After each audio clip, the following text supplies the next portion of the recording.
हमारा शरीर वो हमसे लगातार बात करता है, इशारे करता है, अपनी ज़रूरतें बताता है। पर सवाल ये है कि क्या हम उसकी सुनते हैं? चलिए, आज शरीर की इसी छिपी हुई भाषा को समझने की एक कोशिश करते हैं। यह हम सबने कभी ना कभी ज़रूर किया है ना? मतलब किसी ज़रूरी मीटिंग में जम्हाई को दबा लेना, या फिर सफ़र में वॉशरूम जाने से बचना, एक आखिरी ईमेल ख़त्म करने के चक्कर में पानी ना पीना। ये सब कितनी आम, कितनी छोटी छोटी बातें लगती हैं। लेकिन एक प्राचीन ज्ञान कुछ और ही कहता है। वो ये कहता है कि शरीर के इन सिग्नल्स को नज़रअंदाज करना, ये जो दबाने की छोटी छोटी हरकतें हैं ना, यही कई बड़ी बड़ी बीमारियों की असली जड़ हैं। ये बात सुनने में थोड़ी गहरी लगती है ना? तो आज हम इसी की तह तक जाने वाले हैं। तो ये सारा ज्ञान आता कहाँ से है?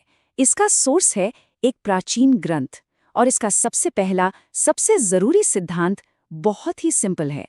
शरीर के जो नेचुरल अर्जेस हैं, जो कुदरती आवेग हैं, उन्हें कभी नहीं दबाना चाहिए। जिस ग्रंथ की हम बात कर रहे हैं, उसका नाम है अष्टांग संग्रह। सोचिए, ये 1500 साल से भी ज्यादा पहले लिखा गया था।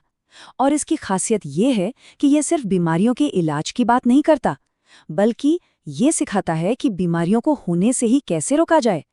और इस पूरी सोच की बुनियाद शरीर के सिग्नल्स को समझने पर टिकी है। अच्छा, तो इस पूरी फिलॉसफी को समझने की चाबी जो है ना, वो एक शब्द में छिपी है, वेग। संस्कृत का शब्द है वेग। इसका सीधा सा मतलब है एक नेचुरल, कुदरती शारीरिक इच्छा, जिसे दबाया नहीं जाना चाहिए। ये हमारे शरीर के सबसे जरूरी सिग्नल्स हैं, समझ लीजिए। और ग्रंथ इस बारे में ना एकदम क्रिस्टल क्लियर है। वो सीधे सीधे 13 ऐसे वेगों की लिस्ट देता है जिन्हें कभी भी किसी भी हालत में रोकना नहीं चाहिए। अब इसमें भूख, प्यास जैसी ऑब्वियस चीजें तो हैं ही, लेकिन जरा सोचिए, इसमें जम्हाई और आंसू जैसी चीजें भी शामिल हैं। ऐसी चीजें जिन पर हम शायद कभी इतना गौर ही नहीं करते। ठीक है, तो सवाल ये उठता है कि अगर इन वेगों को रोकते हैं तो आखिर होता क्या है? और मजे की बात यह है कि ये ग्रंथ सिर्फ ऐसा मत करो वाली चेतावनी देकर रुक नहीं जाता। ये हमें बहुत डिटेल में बताता है कि ऐसा करने के नतीजे क्या हो सकते हैं। और इस ज्ञान की सबसे हैरान करने वाली बात है इसकी प्रिसिजन। मतलब ये ग्रंथ कोई गोलमोल बात नहीं करता। ये बिल्कुल साफ साफ बताता है कि किस एक वेग को दबाने से कौन सी खास बीमारियां हो सकती हैं। एक तरह से ये एक्शन और रिएक्शन का एक पूरा मैप हमारे सामने रख देता है। जरा इन कुछ एग्जाम्पल्स पर गौर कीजिए। जैसे छींक को रोकने से सिरदर्द या गर्दन में अकड़न हो सकती है। प्यास को नजरअंदाज करते रहने से कमजोरी, यहाँ तक कि बहरापन भी हो सकता है। और तो और आंसू रोकने जैसी चीज, उसे भी आंखों और दिल की बीमारियों से जोड़ा गया है। ये वाकई हमें सोचने पर मजबूर करता है कि हमारा शरीर अंदर से कितना कनेक्टेड है।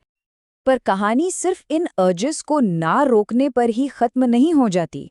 अष्टांग संग्रह हमें एक कदम और आगे ले जाता है। यह हमें सिखाता है कि हम प्रोएक्टिवली, मतलब पहले से ही, अपने स्वास्थ्य को अच्छा कैसे बनाए रख सकते हैं। ग्रंथ इसके लिए एक बहुत ही कमाल का एनालॉजी देता है। ये कहता है कि सोचिए, जैसे एक साफ बर्तन में रखे पानी में भी धीरे धीरे नीचे गंदगी जमने लगती है, बिल्कुल वैसे ही हमारे स्वस्थ शरीर में भी समय के साथ कुछ इम्प्योरिटीज, कुछ असंतुलन जमा होते रहते हैं। आयुर्वेद में इन्हें दोष कहा जाता है। तो फिर सवाल ये उठता है कि शरीर में जमा हो रही इस गंदगी को, इस असंतुलन को हम प्रोएक्टिवली, मतलब पहले से ही, बैलेंस में कैसे रख सकते हैं? इसका जवाब है शोधन, यानी मौसमी शुद्धि। ग्रंथ का सुझाव है कि हमें प्रकृति के साइकिल के साथ चलना चाहिए। जैसे वसंत के मौसम में सर्दियों में जमा हुए असंतुलन को साफ करें, बारिश के मौसम में गर्मियों के इम्बैलेंस को दूर करें। ये एक तरह से शरीर के लिए एक रेगुलर रीसेट बटन जैसा है, जो उसे आने वाले मौसम के लिए तैयार करता है। और इस पूरी सफाई का मकसद क्या है? मकसद ये है कि शरीर के जो अंदरूनी रास्ते हैं, जिन्हें स्रोत कहते हैं, वो हमेशा साफ और खुले रहें। जब ये चैनल्स क्लियर होते हैं ना, तो पोषण शरीर के हर कोने तक आसानी से पहुंचता है और बीमारी को तो शुरू होने का मौका ही नहीं मिलता। चलिए, अब बात करते हैं कि इस 1500 साल पुराने ज्ञान का हमारी आज की मॉडर्न, फास्ट पेस्ड लाइफ में क्या रेलेवेंस है। इससे हम आज क्या सीख सकते हैं? तो इस सारी बातचीत का निचोड़ क्या है? पहली बात, शरीर हमसे बात करता है अपने नेचुरल अर्जेस के जरिए। दूसरी बात, इन सिग्नल्स को दबाना बीमारियों का एक बहुत बड़ा कारण है। और हर अर्ज को दबाने के अपने खास प्रिडिक्टेबल नतीजे होते हैं। मतलब असली स्वास्थ्य सिर्फ बीमारी का न होना नहीं है, बल्कि ये प्रोएक्टिवली बैलेंस बनाए रखने का नाम है। और इसकी शुरुआत होती है एक बहुत ही बुनियादी चीज से, अपने शरीर की आवाज सुनना। और हाँ, यहाँ एक बात बिल्कुल साफ होनी चाहिए। इसका मतलब ये कतई नहीं है कि हर छोटी बड़ी इच्छा के आगे झुक जाया जाए। नहीं, इसका मतलब है सम्मान। अपने शरीर की जो अपनी एक समझ है, जो उसकी इंटेलिजेंस है, उसका सम्मान करना। ये समझना कि वो हमेशा बैलेंस बनाने की कोशिश में लगा रहता है।